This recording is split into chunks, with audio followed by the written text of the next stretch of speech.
ચાલો, good afternoon students. આગળ બીજો એક દાખલો આપણે મોહનલાલ વાળો દાખલો છે એ ગણવાનો શરૂ કરીએ.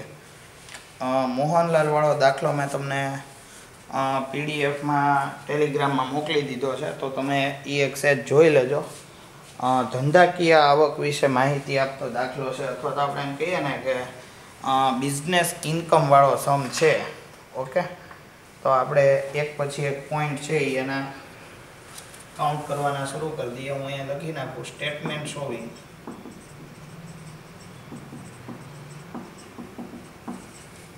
calculation of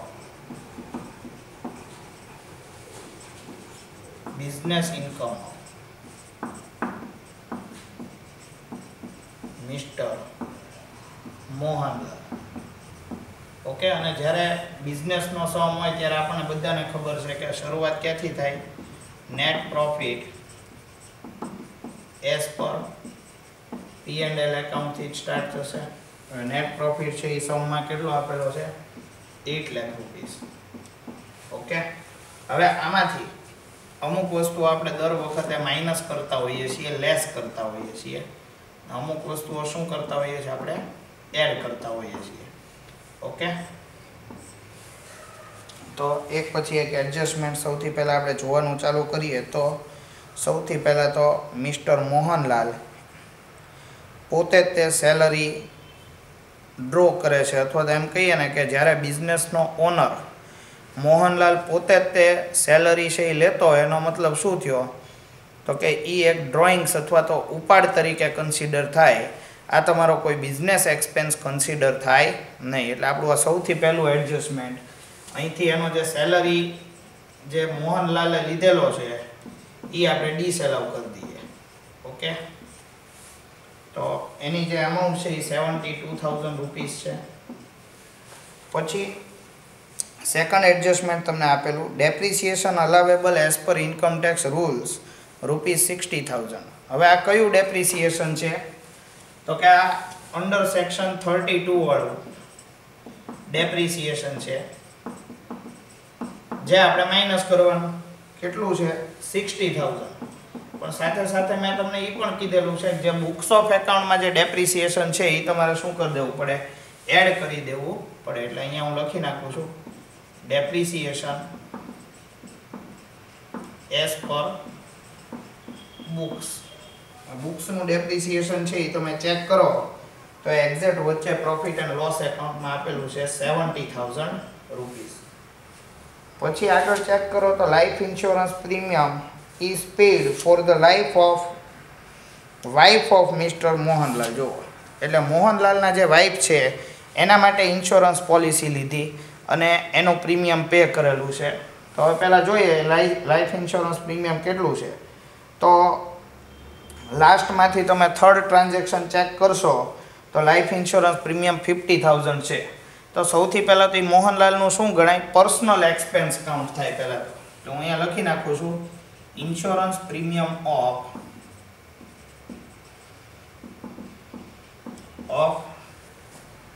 Shrimati Mohanlal.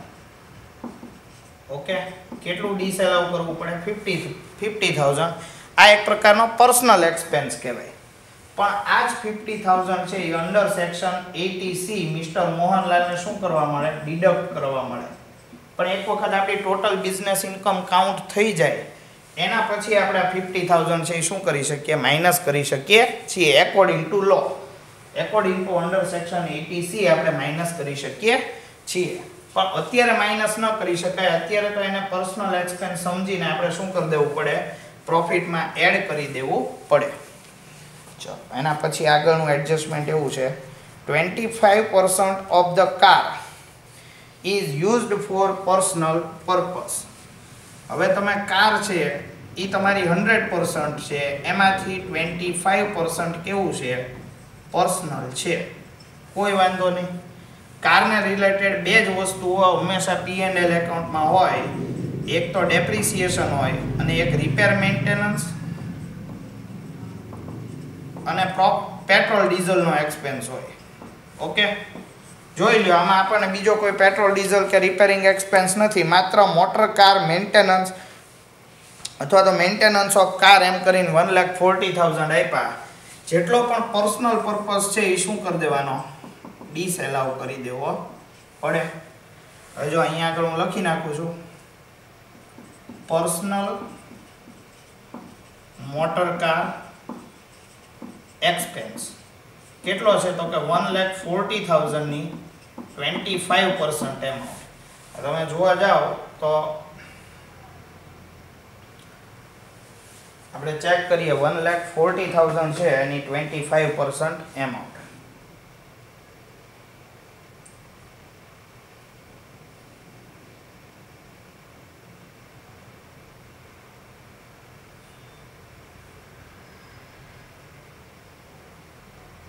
₹35,000 છે એ પર્સનલ ગણાય. 35,000 તમારે પ્રોફિટમાં શું કરી દેવા પડે, પ્લસ કરી દેવા પડે. એટલે જોવા જઈએ તો એડજસ્ટમેન્ટ અહીંયા આપણે જોઈએ ને તો લગભગ બધા પૂરા થઈ ગયા કે ભાઈ. હવે આપણે શું કરવું પડે, હવે પ્રોફિટ એન્ડ લોસ એકાઉન્ટમાં જેટલી ઇન્ફોર્મેશન છે એની ઉપર સહેજ ફોકસ કરો. તો તમારે સૌથી પહેલાં તો ડેબિટ સાઈડ સેલરી આપી, તો સેલરીમાં મોહનલાલ વાળું જે એડજસ્ટમેન્ટ હતું એ આપણે ઇફેક્ટ આપી દીધી. નેક્સ્ટ તમે ચેક કરો તો જનરલ એક્સપેન્સ. હવે બિઝનેસના જે જનરલ એક્સપેન્સ હોય એ તમારો કેવો એક્સપેન્સ હોય, નોર્મલ બિઝનેસ એક્સપેન્સ જ હોય, એટલે એ પણ તમારો બિઝનેસ એક્સપેન્સ ગણાય. પ્લસ એડવર્ટાઇઝમેન્ટ, તો આ બધા નોર્મલ બિઝનેસ એક્સપેન્સીસ છે, કાંઈ પણ નડે એવું કાંઈ આમાં છે નહીં. પછી આગળ જોઈએ તો ઇન્ટરેસ્ટ ઓન કેપિટલ @12%. હવે જુઓ, ઇન્ટરેસ્ટ ઓન કેપિટલ છે એ પ્યોરલી કેવો એક્સપેન્સ છે, પર્સનલ એક્સપેન્સ છે. એટલે અહીંયા હું લખી નાખું છું, ઇન્ટરેસ્ટ ઓન કેપિટલ 12%, અને તમે ચેક કરો તો એનું 48,000 એમાઉન્ટ આપેલી છે. પછી આગળ જો ઇન્ટરેસ્ટ ઓન બેંક લોન, તો બેંક લોન શેના માટે લીધી, બિઝનેસ કરવા માટે. ઓકે, તો બેંક લોન છે એ તમારે શું કરી દેવાનું, તો કે બેંક લોનનું ઇન્ટરેસ્ટ છે એ તમારે શું કરી દેવું પડે, આમાં બિઝનેસ એક્સપેન્સ ગણવામાં આવશે. આમાં કોઈ પણ જાતની એની ઇફેક્ટ આપવામાં આવતી નથી. પછી આગળ વધો પ્રોવિઝન ફોર બેડ ડેટ, તો કોઈ પણ પ્રકારની પ્રોવિઝન આપણે અલાઉ કરી શકતા હોતા નથી. એટલે હું અહીંયા એડ કરી દઉં છું, પ્રોવિઝન ફોર બેડ ડેટ. આપણે આ વાત થઈ હતી, કોઈ પણ પ્રકારના પ્રોવિઝન અથવા તો રિઝર્વ્સ છે એ આપણે ધ્યાનમાં લઈ શકીએ નહીં. પ્રોવિઝન ફોર બેડ ડેટ કેટલું થાય, 20,000.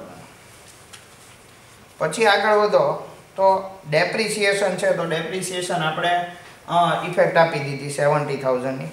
પછી એડવાન્સ ઇન્કમ ટેક્સ 40,000, અહીંયા એડ કરી દો, એડવાન્સ ઇન્કમ ટેક્સ 40,000 રૂપીસ.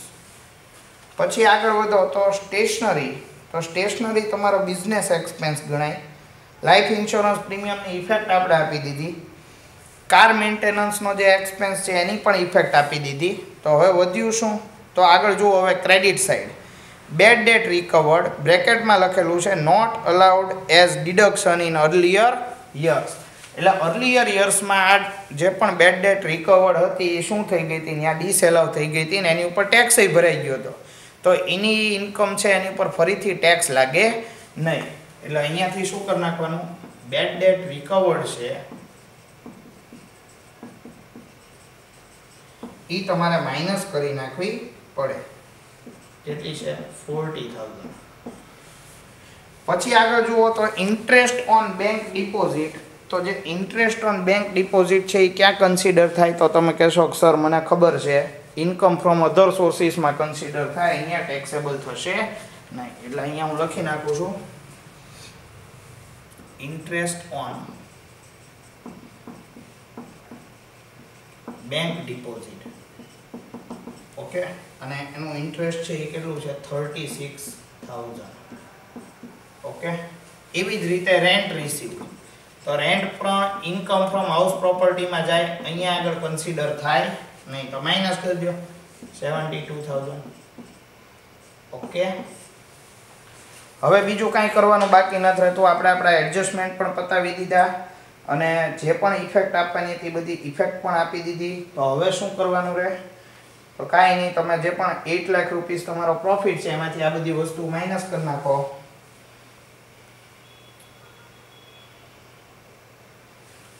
5,92,000 આવશે.